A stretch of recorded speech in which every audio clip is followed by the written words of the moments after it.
Parecía un ejercicio inventado en los años de la adolescencia. Eliade imaginaba que a través del poder espiritual era posible penetrar otros universos, otros escenarios. Ese juego mental lo lleva a una biblioteca fabulosa llena de libros misteriosos que encierran los secretos de la existencia. La frescura del espacio contrasta con el insoportable calor húmedo de la selva bengalí. Está realmente en Calcuta, en la biblioteca de Dasgupta, uno de los más grandes eruditos de la India. Más no se podía pedir. Ahí estaba, en el lugar del deseo, en el mismo centro de uno de los círculos intelectuales más importantes de la cultura védica, que incluía a poetas del tamaño de Rabindranath Tagore.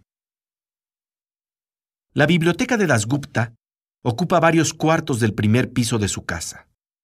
En ella se encuentra la colección más rica de libros sobre filosofía de la religión que Mircea Eliade hubiera visto jamás.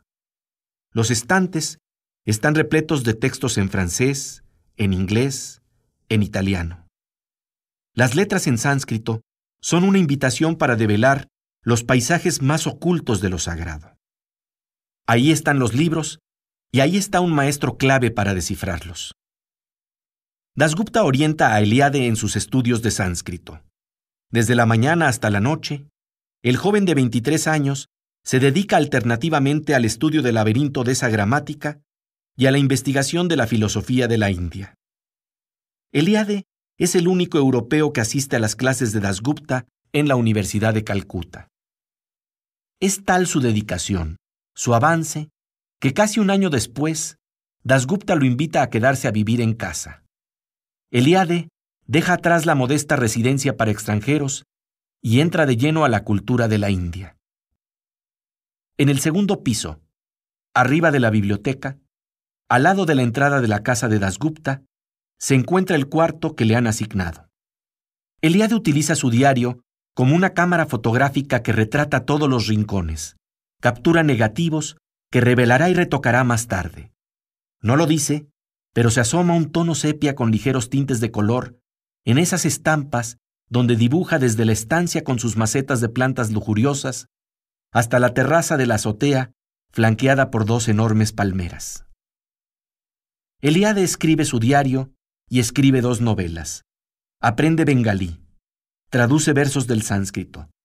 Se ha ganado la confianza y el afecto de Dasgupta, quien le pide ayuda en la elaboración del índice del volumen 2 del libro Una historia de la filosofía de la India. Eliade trabaja en ello varias horas al día. Para avanzar más rápidamente, Dasgupta le solicita a su hija Maitreyi que apoye a Mircea en esas tareas. Maitreyi Devi tiene 16 años. De manera insólita, rompiendo las convenciones de la época, ya asiste a la universidad. Su talento es notable. Publica su primer libro de poemas con un prefacio de Rabindranath Tagore. Mujer sensible al intelecto sutil, tímidamente entabla amistad con Mircea. Él le da clases de francés, ella le ayuda con el bengalí. Juntos, traducen poemas de Tagore. La intimidad crece. Día tras día, en las horas que pasan a solas en la biblioteca, clasifican alfabéticamente los términos técnicos del libro de Dasgupta, hasta que, como narra Eliade en su autobiografía, un día, nuestras manos se encontraron en un pequeño tarjetero y ya no pudimos despegarlas. El romance secreto continúa durante el verano. Besos en la biblioteca, silencios y miradas furtivas, pasión y miedo, transgresión de fronteras culturales. Eliade sabe que está leyendo una intensa novela que desborda las páginas y toma cuerpo.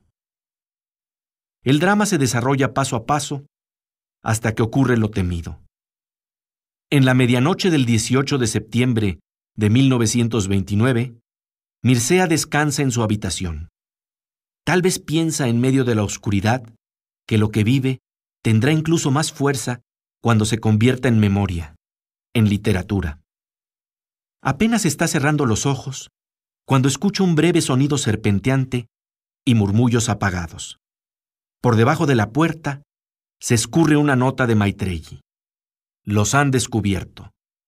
Chabu, la hermana pequeña de 9 años, ha cometido una indiscreción.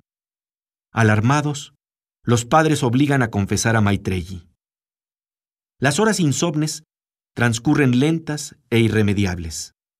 A primeras horas del día, Dasgupta manda llamar a Mircea. Le retira su hospitalidad. Ha traicionado su confianza. De un solo golpe, Eliade pierde a su maestro y a Maitreyi. No lo dejan despedirse de ella. No vuelve a verla. Parte 2. Interludio en los Himalayas. Mircea Eliade abandona Calcuta y se refugia en un ashram de los Himalayas. Trata de buscar silencio, de aquietar la mente poblada de imágenes fragmentadas del drama vivido con Maitreyi. Su atención se centra en los mundos internos, en el estudio del yoga y sus métodos de meditación. Él, que tanto había leído sobre la experiencia de la liberación del alma, de ir más allá de los sentidos, estaba, como resultado de circunstancias inesperadas, en el lugar adecuado para retirarse como asceta y penetrar el núcleo de lo que se llama la India eterna, la que desafía los límites de la imaginación. Particularmente, se interesa en experimentar las técnicas espirituales de un antiguo y misterioso tratado del que le había hablado Dasgupta, los Yogasutras de Patanjali. Estos milenarios textos, de uno de los más grandes eruditos en el estudio de la gramática sánscrita, condensan en aforismos las transformaciones que surgen de la experiencia del yoga cuando la mente cruza el umbral del silencio y llega a las orillas de lo sagrado. En ese ámbito, lenguaje y materia son expresiones de una misma realidad. Estos pensamientos fascinan a Eliade. La clave de la creación del tiempo y el espacio es literaria. El mundo está tejido con sutras o hilos de palabras que desembocan en árboles, estrellas, cuervos o piedras. Así, el poder de transformar lo externo se da desde dentro de la conciencia, a través de las palabras llave que tiene el monogramático, esa figura mítica de la India que es también metáfora del conocedor del sánscrito. Uno de los capítulos de los Yogasutras de Patanjali trata sobre las siddhis, o poderes que surgen de saber mover las fibras del lenguaje en el silencio. Mircea Eliade referirá en sus memorias escritas en la vejez la dificultad para dar cuenta de las transformaciones y experiencias que esta exploración supone. Como académico, llegó a escribir un libro sobre Patanjali, pero el núcleo de esos tratados es oscuro. En ausencia del contacto con lo sagrado, no tiene asideros de credibilidad.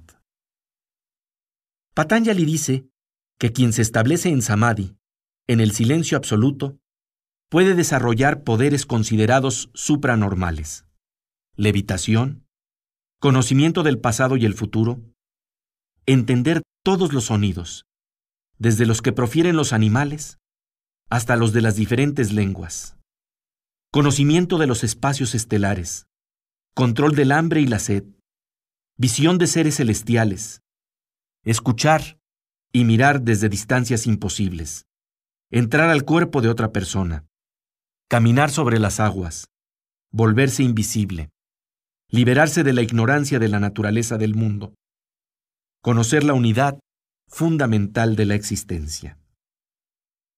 ¿Cómo hablar de eso?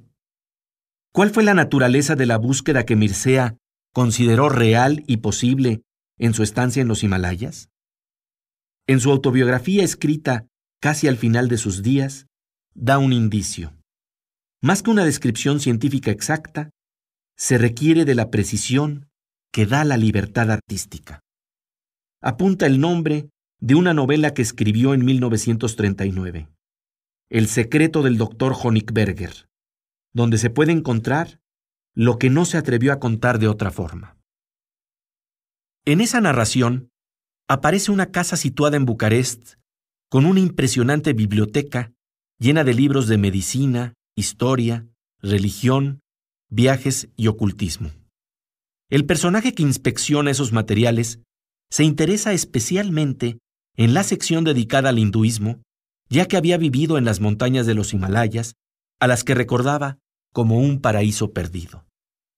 El experto en la filosofía del yoga examina las publicaciones destacadas de los hinduistas del siglo XIX y viejas ediciones de literatura sánscrita conseguidas en Benares o Calcuta. Entre los libros, encuentra un misterioso cuaderno con tapas negras de cartón, pertenecientes al desaparecido dueño de la biblioteca. Se trata de diarios que relatan el paso de la teoría a la práctica del yoga. Se describen ejercicios de respiración y los experimentos con las técnicas de Patanjali. Se observan los avances que se dan con el paso de los años en la exploración de un espacio interno donde se rompen las barreras de las distancias, del tiempo, del sueño y la vigilia. Registra la novela. No acabo de saber cómo adquirí esta nueva facultad, pero al cabo de cierto tiempo me convertí en un durmiente despierto, o mejor dicho, me sentía vigilante en medio de mis sueños, sin llegar en suma a dormirme en el sentido exacto de la palabra. Mi cuerpo, acompañado de todas sus percepciones sensuales, se hundía en un sueño cada vez más profundo, sin que mi despejada mente interrumpiera por un solo segundo su actividad. Todo dormitaba en mí, salvo mi lúcida conciencia. Conforme se familiariza con el espacio interno, el personaje que escribió el diario adquiere la capacidad de desembocar en otros escenarios. Dice: arrastrado en el sentido hacia donde tendían mis pensamientos, veía siempre lo que quería ver. Que mis ojos estuviesen cerrados o abiertos se convertía en un detalle sin importancia. Pienso en el jardín que se extiende a mis espaldas y lo veo inmediatamente, igual que si estuviese en su entrada. Sorprendente espectáculo. Diríase un océano de savia en perpetuo movimiento. Los árboles llegan prácticamente a abrazarse entre sí. El césped tiembla como matas de algas. Únicamente los frutos parecen más tranquilos, movidos solamente por un continuo movimiento de balanceo. Posteriormente, la atención del autor del diario se enfoca en su mujer, Sofía. Igual podría haber sido Maitreyi o alguna otra mujer que Eliade amó.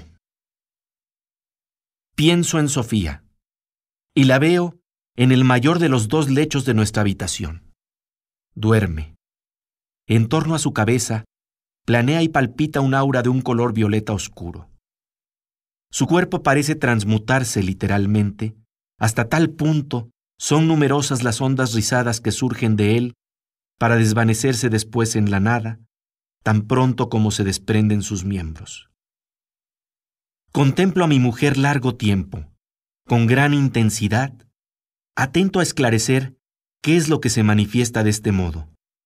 De repente, sé que Sofía está cerca de mí, en mi habitación, interrogándome con sus ojos asombrados, como si quisiera hacerme una pregunta. Su rostro expresa una sorpresa inefable. Tal vez le ofrezco otro aspecto que el que esperaba. Tal vez ya no me parezco al hombre que había encontrado hasta entonces en su sueño. Se describen experiencias con las técnicas de Patanjali. La respiración se suspende. El cuerpo parece desprendido del mundo en medio del arrebato místico. Se eleva en los aires. Silencio. Pasan los días. El cuerpo radiante desaparece de la vista de otros. Se vuelve invisible. Silencio. Desde esa interioridad, conoce, como señalaba Patanjali, lo que sucede en el fondo de otros ojos. Dice: con motivo de mi última experiencia, he comenzado a adquirir un conocimiento directo de los pensamientos de cada una de las personas sobre las que concentraba mi atención. El objeto de mi primer intento fue Sofía. En aquel momento, estaba ocupada en escribir una carta a nuestro administrador que yo habría podido descifrar directamente, pero no quise hacerlo. Estaba al lado de Sofía.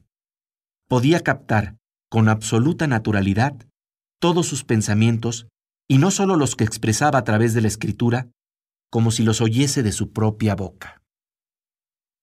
Si se siguen las técnicas de Patanjali y de la literatura, con un ligero movimiento de la atención, se puede ver a Mircea Eliade en diciembre de 1929 estudiando sánscrito en las montañas de los Himalayas. Investiga las plantas medicinales de la región, conoce a ascetas, se baña en las aguas sagradas del Ganges, aprende los ritos, tradiciones y mitos de la India. Su vida es simple. Se ha dejado crecer una barba rojiza que contrasta con su atuendo blanco a la usanza hindú. Tal parece que las aguas han tomado su cauce cuando nuevamente ocurre lo inesperado. Aparece en el ashram una chelista sudafricana. Se llama Jenny. Ha dejado la música por siempre en busca del absoluto. Los resabios de su vocación están en el aire algunas tardes gracias a un viejo gramáfono que ella ha conseguido. En la terraza de su cuarto se reúnen esporádicamente Mircea Eliade y el maestro del ashram para escuchar la Sinfonía de Júpiter. Mircea y Jenny estudian juntos de vez en cuando las bases de la filosofía Vedanta. Ella le pregunta sobre los rituales tántricos relacionados con la energía sexual y la trascendencia. Eliade trata de evitar el tema. Ciertamente es algo que le interesa. Una práctica donde la liberación no se obtiene a través del sacrificio y la renuncia de la propia vida, sino mediante su transfiguración. Sin embargo, elude esas conversaciones. Solamente va con ella a su terraza para escuchar música 1 o 2 veces a la semana. En una ocasión, él no acude a pesar de que había prometido acompañarla. Esa noche, describirá Eliade en sus memorias, de pronto escucha un leve toquido en su puerta. Ahí está Jenny, como un fantasma, sonrojada, con lágrimas en los ojos. De pronto, llora desconsolada por la humillación y desprecio que siente por parte de Eliade. Él trata de disculparse. La ve tan deprimida que le promete que irá a verla más tarde para escuchar música. 1 hora después, llega Eliade al cuarto de ella. La autobiografía de Mircea adquiere tono de novela. Describe un extraño cambio en la atmósfera. Jenny se ha transformado.